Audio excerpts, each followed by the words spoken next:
why do we sing, or why do we bring worship, or why do we bring praise? And so I just have such fond memories of kind of, 15, 16-year-old me, like pouring into still to this day, pouring into the Psalms, pouring into the Word, and letting that be the foundation from which we try to write songs, or try to, bring an offering of worship. So.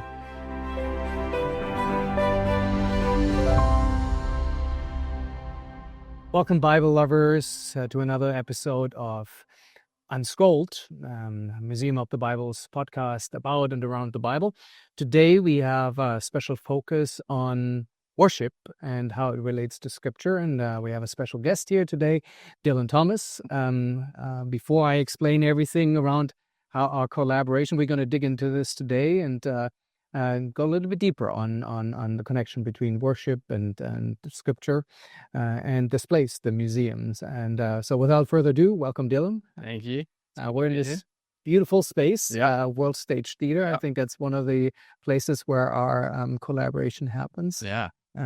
Nice projection mapping behind us. For those watching over YouTube, they see that. And for those of you who don't, just tune in there to see it. It's beautiful. Yeah. It's looking amazing. Yeah. It's wild. Maybe tell us a little bit about you before we dive into the collaboration. Yeah. Who's Dylan Thomas?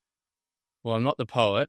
So a lot of my English teachers thought I was named after a poet, but I had to tell them no. I'm an Australian musician, songwriter. I grew up in Sydney and had the privilege of touring the world with a band called Hillsong United. That was just, since I was 17, I've had just, it's been so much fun. It's been amazing to kind of see like what we're talking about, the power of worship, and kind of getting to be a part of that was wild. And then I moved to America in 2011 and was still doing music and worship and whatnot. And then kind of, out of COVID, we stopped touring a bunch, and obviously the world changed, and had some spare time on my hand, and kind of started dreaming up what it could look like to kind of, start this idea called Creatr, which is kind of, what I spend a lot of my time on now. But yeah, that's the 30-second elevator pitch on me, I guess. But yeah, it's been a fun journey. So Hillsong is one of the 3-4 kind of a major worship brands today. Evangelical, there's many different worship traditions today. How did that Hillsong environment, that there's kind of a corporate worship and there's a business component to it. How did that shape you and your understanding of worship? Yeah, I mean, it's such a great question. I think, I think back to some of those early days growing up in our church, and I think about I remember every week we would do these, worship and creative arts nights where we would practice and learn the songs. And one of our leaders at the time, Darlene Check, she used to do these psalm studies, and so every week she would kind of go through one of the psalms, and we would kind of sit there and do a study together, and it was so foundational in kind of understanding. Obviously a lot of worship can come from the Psalms, but really the idea for me, what the biggest takeaway was, that this idea of worship, and yes, like you said, it's gotten big, for lack of a better term, but it was always kind of it was always rooted in Scripture. It was always rooted in, why do we sing, or why do we bring worship, or why do we bring praise? And so I just have such fond memories of kind of, 15, 16-year-old me, like pouring into still to this day, pouring into the Psalms, pouring into the Word, and letting that be the foundation from which we try to write songs, or try to, bring an offering of worship. So that really for me is kind of what I think about when I think about how much that shaped who I am today. It goes back to truly goes back to just pouring into the Scriptures and having that foundational bedrock of why we do what we do. I think the majority of us thinking about worship, the way that we experience, we typically sit in our seats in the church, and a lot of people think of worship, the kind of first 20 or whatever minutes of a service is very kind of a consumption based. Yeah. And you try to get in as much, but you're on the other side, right? So you're in the production, and And there might be some worship leaders listening in, and sometimes it can be a job and kind of a grind to go through this. So how did you manage this kind of producing worship? Was that a component, or is it easy for you to stay authentic and be in the moment? Yeah, I mean, I think it's both. I think sometimes it's like when there's the process of writing a song, and there's the process of working on music, and then there's I always kind of think of it as like there's 5% inspiration and 95% perspiration. So there's the reality that there's a lot of hard work that goes with taking the concept of a song and finishing that to a point where you feel confident to bring that to church so that people can sing that for themselves. And some songs come in a moment, and you just know that was I just know that was God. It's just like, hey, you need to sing this right now. And those songs lived in exactly the form that they came in that split moment.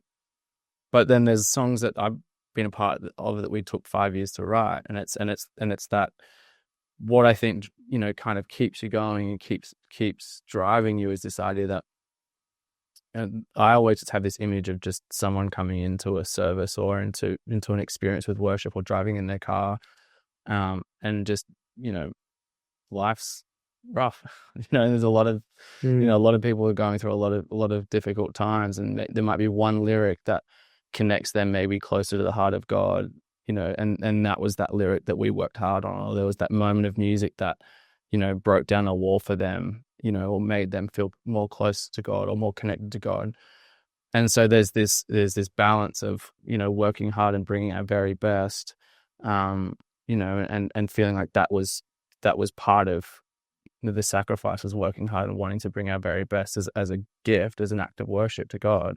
But then also going, what is the reason why we do this? Obviously, at its foremost, it's we want to glorify God, and we want to magnify God, and we want to worship God with our gifts. But at the same time, it's like, how can we also provide maybe a song or a lyric that someone didn't know they needed to sing in that moment, and how could we bring that in a way that it's almost like they need to sing that song in that very moment. So it's always this kind of balance of working hard, but also seeing the potential of other people singing those songs and grabbing a hold of them for themselves in the moments when they need them. You mentioned you traveled the world, and you've been exposed to a lot of different cultures and how they connect to the songs or to worship. Did you observe any kind of differences how people do that? We talk about denominations, but culture. Yeah. Did you observe any differences there? I think everyone knows that the South Americans just are crazy, and it's so much fun to go down there. But I mean, that's probably just like a bit of a fun element to it. But I think yes, in so many ways, but in another way, it's like there's this universal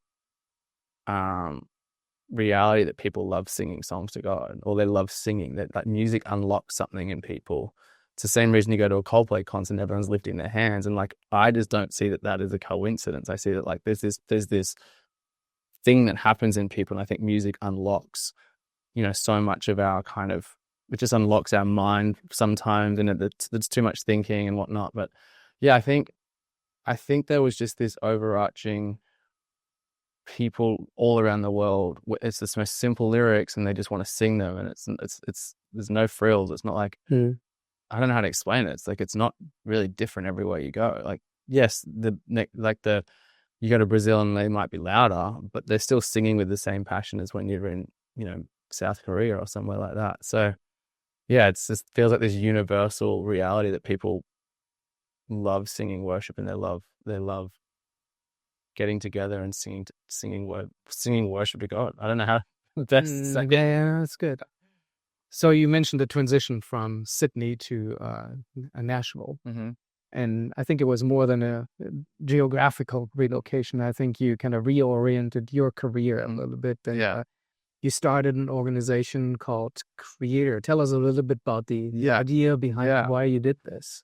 Yeah, and actually, a lot of it comes back to what I mentioned before about growing up in our church environment, having, getting equipped by some of these great leaders and people that we really looked up to and aspired to kind of, follow in their footsteps. And so having had the opportunity that I had to tour and do what we did, I was always thinking like, man, there's such a big world out there, and the church, like the church, capital C church, is so vast and expansive.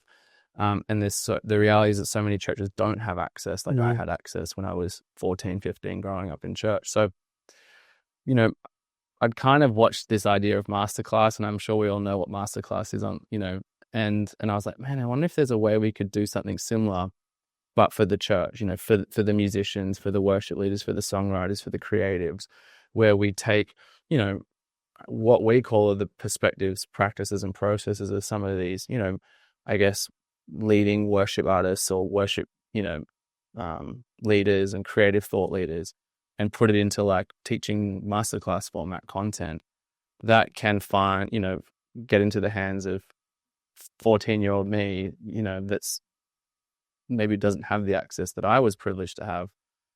But also just finding ways that we can really just resource the church. I feel like that's what we feel like is important to us. You know, at the moment we do masterclass style content, and so kind of bringing together, you know, like I mentioned, some of these top voices in worship and creativity, and just filming amazing content. And it's not prescriptive. It's not like, hey, this is how you should lead worship. This is how you should write a song. No, this is what's helped insert name write songs, you know, or this is what's helped, you know, Brooke Lidgett would lead worship, you know, across her life. And so it's always kind of like, hey, we just want to bring what's helped us. And then the person on the other end can be like, that was really cool for me, and I really appreciated that. But I don't like, maybe I don't agree with that as much. But, you know, it's not necessarily this is the only way to lead worship. It's more like, hey, let's bring, you know, hopefully a feast of different, you know, ways of doing things. And each person can kind of take what works for them. So how did Creatr, by the way, it's Creatr without the OE, right? So I don't know. That's all right. No. Well, yeah. Creative way to do it, I guess. How did you get connected with the museum? Yeah, it's a really good question. So I think one of the, I probably have to go back a step to kind of get to that. One of the things that was really amazing is we started to kind of formulate this idea of, you know, let's all kind of bring together, you know, a lot of our friends, and, you know, what does it look like to do something that's, you know, we're not a record label, we're not a publishing company, and we kind of just have this very unique thing that we do. But there was this, like everyone was like, I want to pour out. I want to pour out what's in me to the next generation. So there was this, honestly, for us, there was this overwhelming lean in from our community of worship leaders and team and whatnot. And one of the guys on our, it's a part of Creatr, he'd mentioned, like, you know, success is all relative, right? But it was kind of, the idea was success without succession, is it really success? And so this idea of like, how do we make sure we're passing on the baton to the next generation, and finding ways to strengthen the church. And so I say all that to say that there was just this coming together of just so many different worship leaders and artists, probably that hasn't happened in a while outside of a record label. And I think what we realized was there was this union of worship artists that really want to find ways to, like I said, resource the church, resource people with, you know, amazing content and experiences, and how can we kind of come together and, you know, lend our names and lend our help and our energy and our creative minds to doing things. And so I think probably somewhere in that, the museum, you know, realized that, hey, like we could work on some fun stuff together. And we just, someone at the museum reached out to us, and we were honored to come and visit and kind of explore this beautiful building that we sit in, and kind of dream up what it could look like to do some fun stuff together. Yeah. So it took us 10, 15 minutes to get to that point, but that's the core of the collaboration. It's kind of like a three-legged stool, right? It's three components of, you know, the collaboration between Museum of the Bible and Creatr. Explain to us what those three pieces are.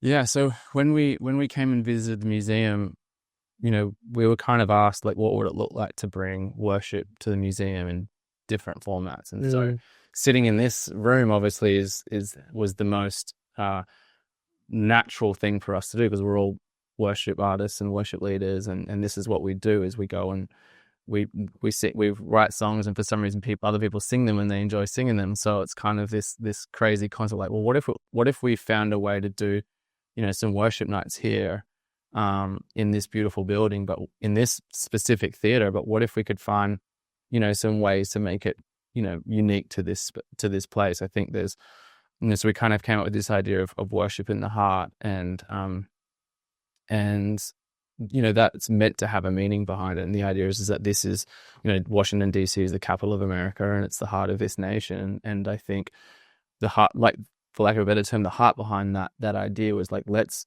come have worship nights, in the heart of the city, that have nothing to do with, politics or any partisan kind of agenda, but let's actually worship and pray in the heart of our country. Say ours, because I've lived here long enough now. My adult life has been here. American yet? Not officially. But I can be. I'm working on it. But as I mentioned, like, let's worship and pray in the heart of this country, and that's kind of what our prayer has been for those nights, that we should kind of, bring, worship leaders in and do something a little bit different. So we kind of have this stripped back, acoustic style, night where it's, it's a little bit more talking, and, the heart behind, some of the songs, and kind of peeling back a few of the layers, and it's such a beautiful, intimate room. Yeah. And then it's also helpful that there's phenomenal technology that allows us to project on the ceilings.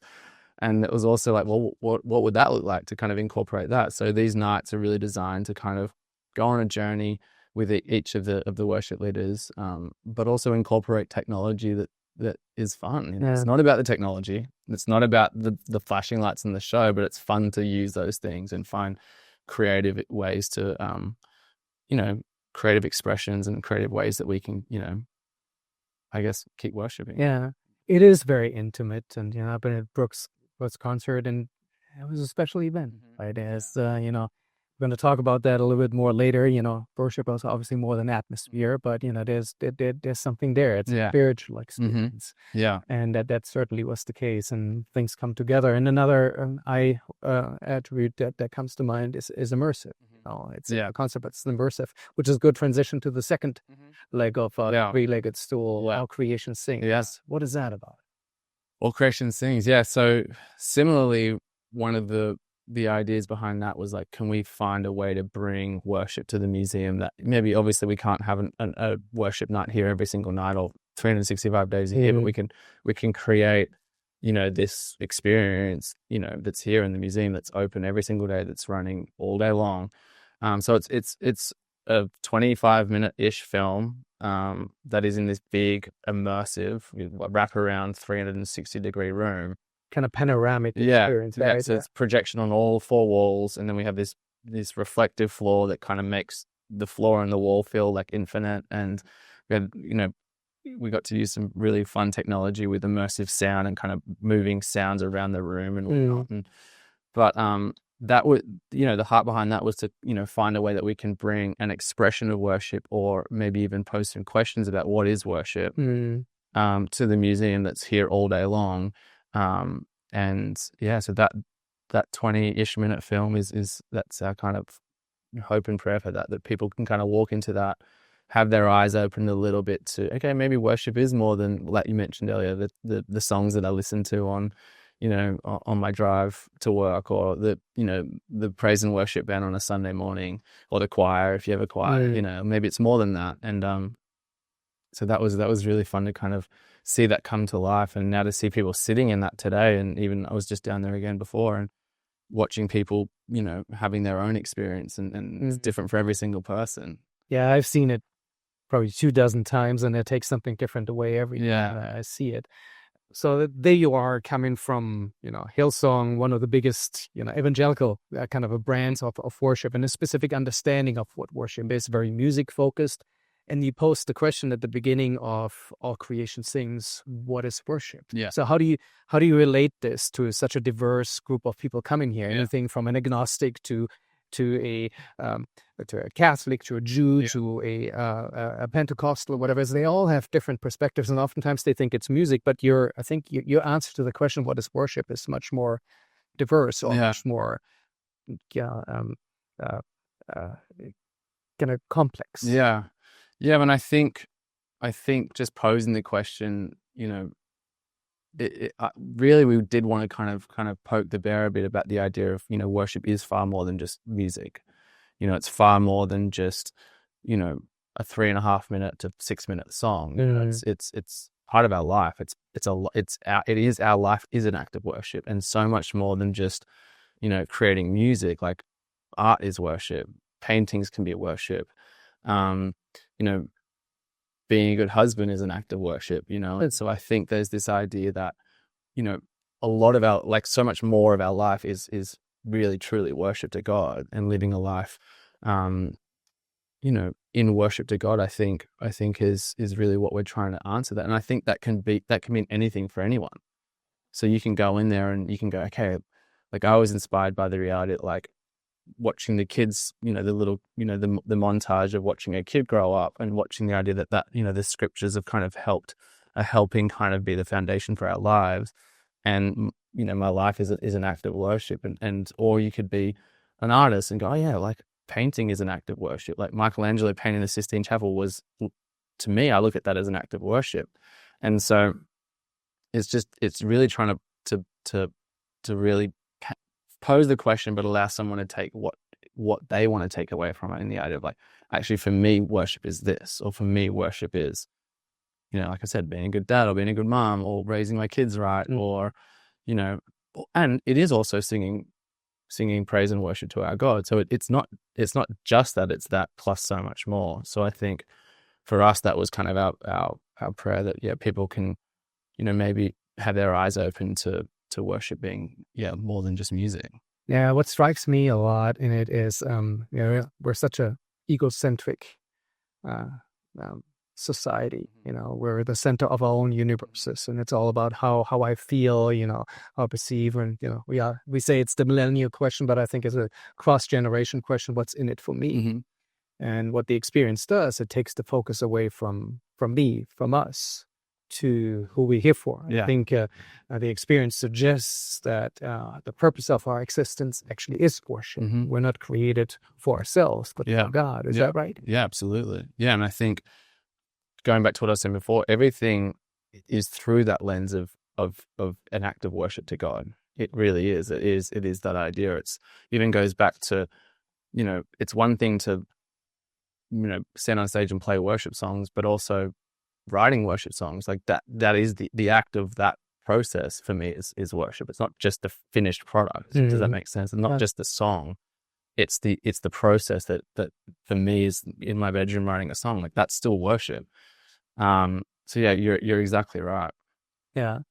So there's a third leg on that three-legged stool, which is worship in the Word. And you mentioned earlier, masterclass. That's probably the closest to the idea that you initially had for Creation Sings, right? The 14-part series is meant to go hand in hand as this complementary idea. Like, maybe the immersive experience is kind of, had made you ask some questions of, like, maybe I don't have a complete, scriptural understanding of what worship is. So that 14-part series, which we shot with, 10 different worship artists and worship leaders and thought leaders, is meant to be that deeper dive. It's they're 10 to 15 minute episodes that go from Genesis all the way through the Revelations, finding these key anchor scriptures and helping us unpackage those and deepen our understanding of what true biblical worship is. Yeah.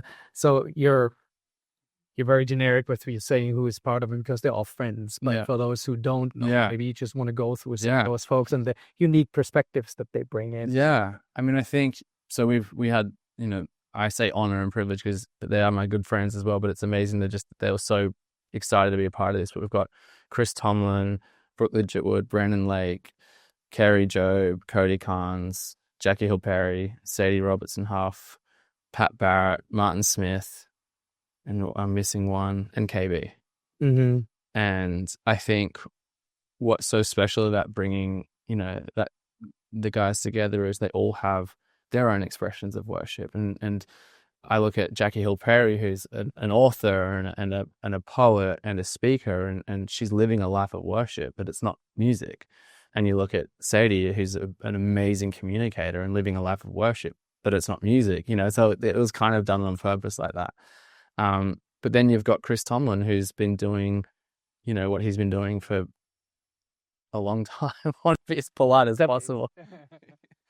But he's like, I know this is going to sound crazy, but I bumped into today at the airport, and he's bringing his daughter on a trip to DC. He's coming here, yeah. And I just texted him, like, I'm like, you're such a good dad. Like, I just loved watching him live his life. It's just him and his daughter, yeah. Him and his daughter, they're going on a trip. And I'm like, it's the unseen that people don't know. But that's why when someone like that speaks about worship, it's because he truly lives that life. Like, he lives the life of worship, and he's a great dad. And so it's that coming together of bringing those different perspectives, and then really, really diving into Scripture, and they're all just, this is what they live and breathe is worship. It's a cool. Just looked up, because in preparation for this, through the pieces that we posted on social, and there's one, I think the second clip that we posted of Jackie Hill Perry, and it had 820,000 views. Wow. So and she's going deep. Yeah, she's going deep. So I feel sometimes we oftentimes stay so on the surface. Yeah, we just have these 15 kind of 20-second clip that we go through, and here's somebody who talks for a minute and a half. Yeah, and people just really dig it. Is there seems to be a desire for substance, for depth. Is that something that you perceive in why you're doing this?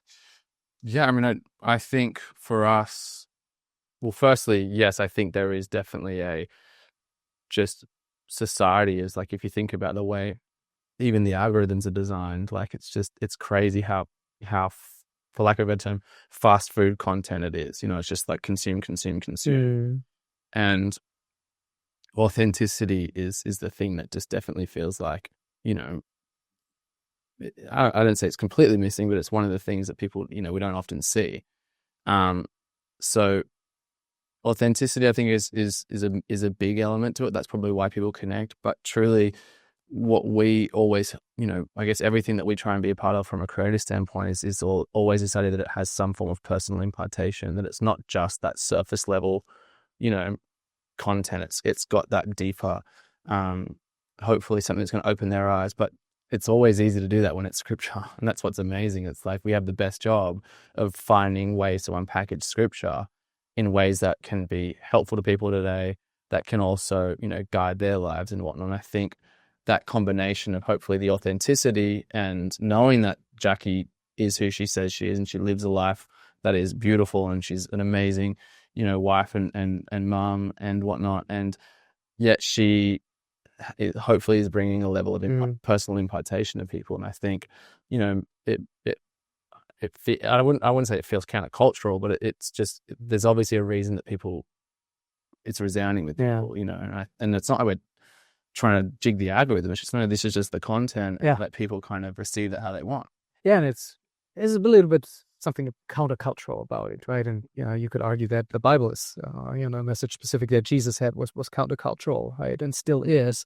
And one thing about this specific clip, and it's just a snippet of the whole teaching lesson that Jackie has.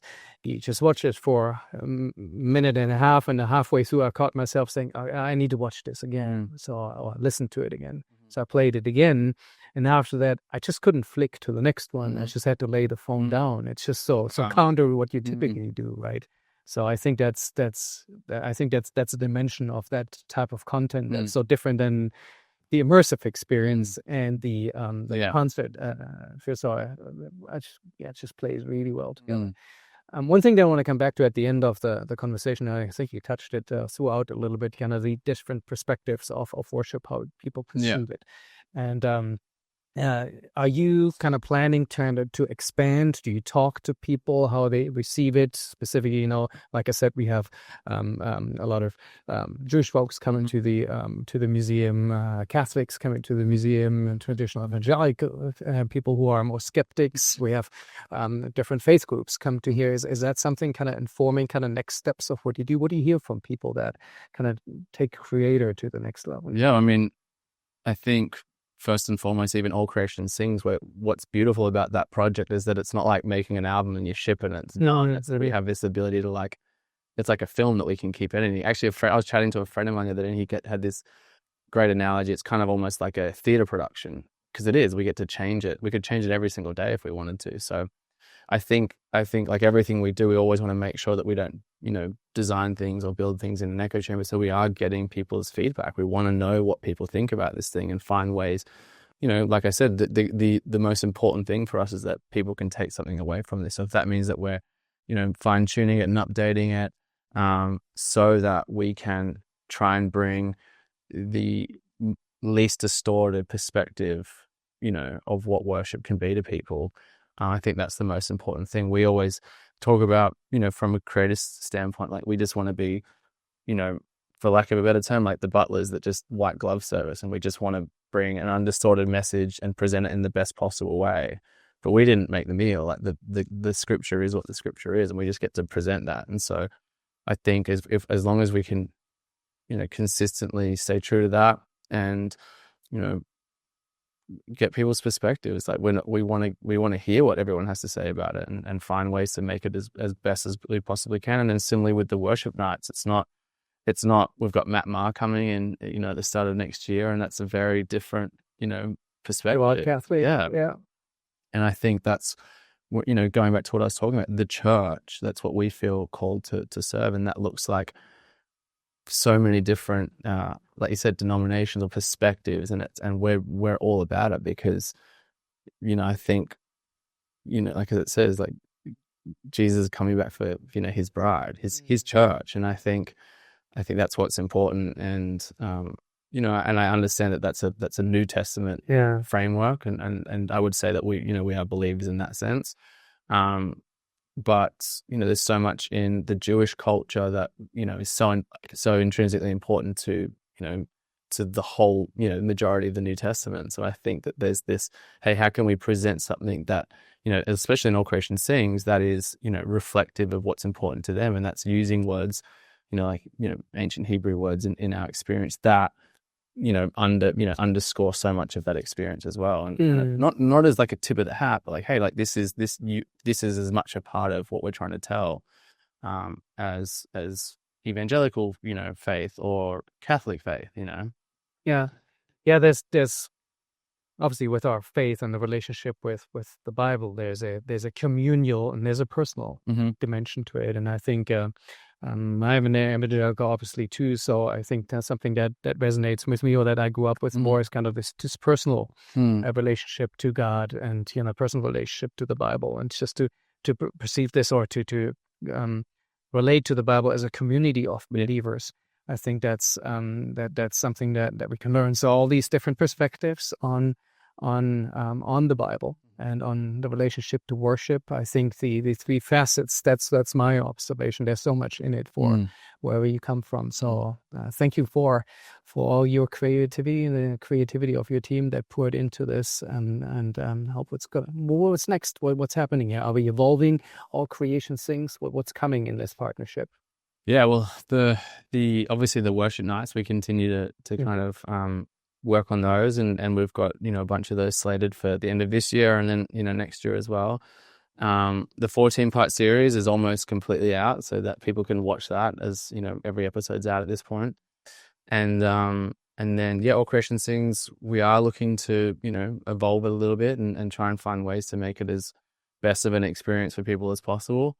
And then maybe we can look at some seasonal things, and there's endless stories in the Bible, so it's kind of one of those, the analogy we like to use, like we built the theater and we built the film, and should we make some more films? We Awesome. Can. And thanks for coming. Yeah, thank you. And if you want to find out more, go to museumofthebible.org/ACS for All Creation Things. /WITH for Worship in the Heart, and /WITW for Worship in the Word. A lot of acronyms, so I think we can put that in the show notes so you can figure this out. So thanks for joining, and see you next time at Unscrolled.